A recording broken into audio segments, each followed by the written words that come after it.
ಎಲ್ಲರಿಗೂ ನನ್ನ ನಮಸ್ಕಾರಗಳು. ಸಂಕಲನಾತ್ಮಕ ಪರೀಕ್ಷೆ ಮಾದರಿ ಪ್ರಶ್ನೆ ಪತ್ರಿಕೆ 2024-25ನೇ ಸಾಲಿಗಾಗಿ ಪರಿಷ್ಕೃತ ಪಠ್ಯಪುಸ್ತಕದ ಪ್ರಕಾರ SA1 ಮಾಡೆಲ್ ಕ್ವಶನ್ ಪೇಪರ್ ಈ ಒಂದು ತಿಂಗಳಲ್ಲಿ ಅಂದ್ರೆ ಸೆಪ್ಟೆಂಬರ್ ತಿಂಗಳಲ್ಲಿ ನಾವು SA1 ಸಂಕಲನಾತ್ಮಕ ಪರೀಕ್ಷೆಯನ್ನು ತೆಗೆದುಕೊಳ್ಳಬೇಕಾಗಿರುತ್ತೆ. ಹಾಗಾಗಿ ಅದಕ್ಕಾಗಿ ನಾನು ಮಾದರಿ ಪ್ರಶ್ನೆ ಪತ್ರಿಕೆಯನ್ನ ರೆಡಿ ಮಾಡಿದ್ದೇನೆ.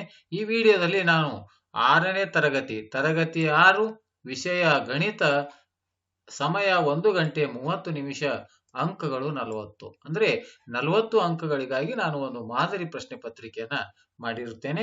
ಅದು 6ನೇ ತರಗತಿ ಗಣಿತ ವಿಷಯಕ್ಕೆ ಸಂಬಂಧಪಟ್ಟಿರುವಂತೆ. ಈಗ ಪ್ರಶ್ನೆಗಳನ್ನ ನೋಡ್ತಾ ಹೋಗೋಣ. ಮೊದಲನೇ ಪ್ರಶ್ನೆಯನ್ನ ನೋಡೋಣ. ಇಲ್ಲಿ 4 ಪ್ರಶ್ನೆಗಳಿದ್ದು ಪ್ರತಿಯೊಂದಕ್ಕೂ ಒಂದೊಂದು ಅಂಕ, ಅಂದ್ರೆ ಒಟ್ಟು 4 ಅಂಕಗಳು. ಕೆಳಗಿನ ಪ್ರಶ್ನೆಗಳಿಗೆ ಅಥವಾ ಅಪೂರ್ಣ ಹೇಳಿಕೆಗಳಿಗೆ 4 ಪರ್ಯಾಯ ಉತ್ತರಗಳನ್ನು ನೀಡಲಾಗಿದೆ.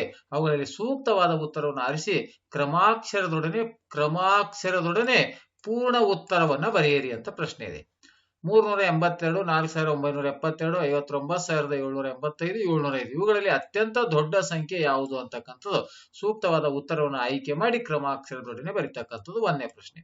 ಎರಡನೇದು ಪೂರ್ಣ ಸಂಖ್ಯೆಗಳನ್ನ ಸೂಚಿಸುವ ಸಂಕೇತ N, W, Q ಮತ್ತು R ಅನ್ನುವಂಥದ್ದು. ಮೂರನೇ ಪ್ರಶ್ನೆ, ಈ ಕೆಳಗಿನವುಗಳಲ್ಲಿ ಯಾವುದು 24ರ ಅಪವರ್ತನ ಅಲ್ಲ ಅಂತ ಪ್ರಶ್ನೆಯನ್ನ ಕೇಳಿದ್ದಾರೆ. 24ರ ಅಪವರ್ತನ A12, B2, C6, D5 ಯಾವುದು ಉತ್ತರ ಅಲ್ಲ, ಅಂದ್ರೆ ಅಪವರ್ತನ ಅಲ್ಲ ಅನ್ನುವಂತ ಉತ್ತರವನ್ನು ಹುಡುಕಿ ಸೂಕ್ತವಾದ ಉತ್ತರವನ್ನು ಆಯ್ಕೆ ಮಾಡಿ ಕ್ರಮಾಕ್ಷರದೊಡನೆ ಬರೆಯುವಂಥದ್ದು. ನಾಲ್ಕನೇ ಪ್ರಶ್ನೆ, ಈ ಕೆಳಗಿನವುಗಳಲ್ಲಿ ಯಾವುದು ಲಂಬ ಕೋನದ ಅಳತೆ ಆಗಿದೆ. ಲಂಬ ಕೋನದ ಅಳತೆ ಕೊಟ್ಟಿರುವ 4 ಉತ್ತರಗಳಲ್ಲಿ ಆಯ್ಕೆಯನ್ನ ಮಾಡಿ ಬರೀತಕ್ಕಂಥದ್ದು. ಇನ್ನು 2 ಅಂಕದ ಪ್ರಶ್ನೆ, ಇಲ್ಲಿ ಕೂಡ ಪ್ರತಿಯೊಂದಕ್ಕೂ ಒಂದೊಂದು ಅಂಕ ಇದೆ. 4 ಪ್ರಶ್ನೆಗಳಿವೆ, 4 ಅಂಕಗಳು. 5ನೇ ಪ್ರಶ್ನೆ, ಒಂದು ಕೋನದ ಅಳತೆಯು 90 ಡಿಗ್ರಿಗಿಂತ ಕಡಿಮೆ ಆಗಿದ್ದರೆ ಆಗ ಅದು ಡ್ಯಾಶ್ ಕೋನವಾಗಿರುತ್ತದೆ. 5 ಬಾಹುಗಳಿರುವ ಬಹುಭುಜಾಕೃತಿಯನ್ನ ಡ್ಯಾಶ್ ಭುಜಾಕೃತಿ ಎನ್ನುವರು. ಪಂಚಭುಜಾಕೃತಿ, ಷಡ್ಭುಜಾಕೃತಿ, ಸಪ್ತಭುಜಾಕೃತಿ, ಈ ರೀತಿ ಅದರ ಹೆಸರನ್ನ ಇಲ್ಲಿ ಬರೀತಕ್ಕಂಥದ್ದು. 11 ಪ್ಲಸ್ ಬ್ರಾಕೆಟ್ ಮೈನಸ್ 7 ಇದರ ಬೆಲೆ ಎಷ್ಟು ಅಂತ ಕೇಳಲಾಗಿದೆ. 1 ಮಿಲಿಯನ್ ನಲ್ಲಿ ಎಷ್ಟು ಲಕ್ಷಗಳಿರುತ್ತವೆ ಅಂತ. ಇನ್ನು 3ನೇ ಪ್ರಶ್ನೆ, ಈ ಕೆಳಗಿನ ಪ್ರಶ್ನೆಗಳಿಗೆ ಉತ್ತರಿಸಿರಿ ಅಂತಿದೆ. 4 ಪ್ರಶ್ನೆಗಳಿವೆ, ಪ್ರತಿಯೊಂದಕ್ಕೂ 2 ಅಂಕಗಳು, ಒಟ್ಟು 8 ಅಂಕಗಳು ಅಂತ. ಈಗ ಪ್ರಶ್ನೆಯನ್ನು ನೋಡ್ತಾ ಹೋಗೋಣ. 4 ಅಂಕಿ ಅತಿ ದೊಡ್ಡ ಮತ್ತು ಅತಿ ಚಿಕ್ಕ ಸಂಖ್ಯೆಯನ್ನ ಬರೆಯಿರಿ ಅಂತ ಪ್ರಶ್ನೆ ಇದೆ. 10ನೇ ಪ್ರಶ್ನೆ, ಕೆಳಗಿನ ಹೇಳಿಕೆಗಳನ್ನು ಸರಿಯೋ ಅಥವಾ ತಪ್ಪು ಅನ್ನುವಂಥದ್ದು ತಿಳಿಸಿ.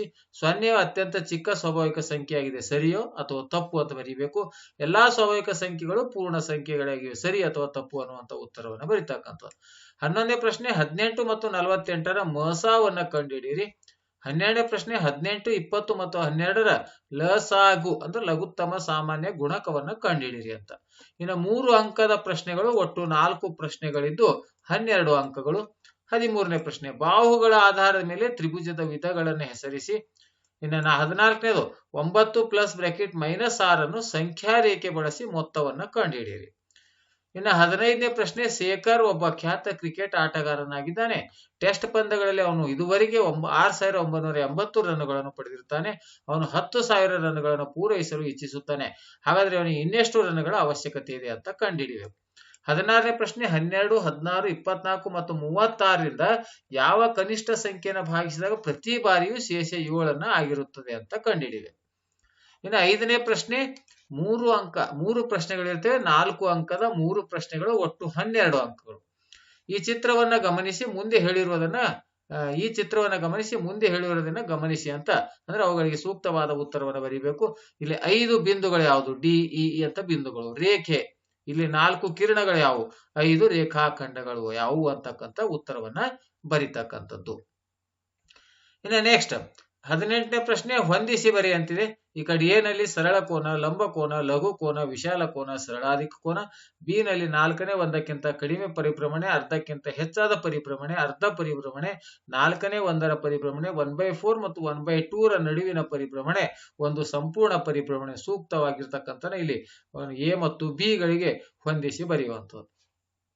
ಇನ್ನು 19ನೇ ಪ್ರಶ್ನೆ, 6, 2, 7, 4, 3 ಈ ಪ್ರತಿಯೊಂದು ಸಂಖ್ಯೆಯನ್ನು ಒಂದು ಬಾರಿ ಮಾತ್ರ ಬಳಸಿ ಬರೆಯಬಹುದಾದ ಅತಿ ದೊಡ್ಡ, ಅತಿ ಚಿಕ್ಕ ಇವುಗಳನ್ನ ಒಂದು ಬಾರಿ ಮಾತ್ರ ಬಳಸಿ ಬರೆಯಬಹುದಾದ ಅತಿ ದೊಡ್ಡ ಮತ್ತು ಅತಿ ಚಿಕ್ಕ ಸಂಖ್ಯೆಗಳ ನಡುವಿನ ವ್ಯತ್ಯಾಸ ಕಂಡುಹಿಡಿಬೇಕು ಮತ್ತು ಅವುಗಳ ಮೊತ್ತ ಕೂಡ ಕಂಡುಹಿಡಿಬೇಕು ಅಂತ. ಆದ್ಮೇಲೆ ಈ ರೀತಿಯಾಗಿ ನಾನು 6ರಿಂದ 10ನೇ ತರಗತಿವರೆಗಿನ ಎಲ್ಲ ಒಂದು SA1 ಪರೀಕ್ಷೆಯ ಮಾದರಿ ಪ್ರಶ್ನೆ ಪತ್ರಿಕೆಗಳನ್ನ ಮಾಡ್ತಾ ಇದ್ದೀನಿ ಗಣಿತ ವಿಷಯಕ್ಕೆ ಸಂಬಂಧಪಟ್ಟಿರುವಂತೆ.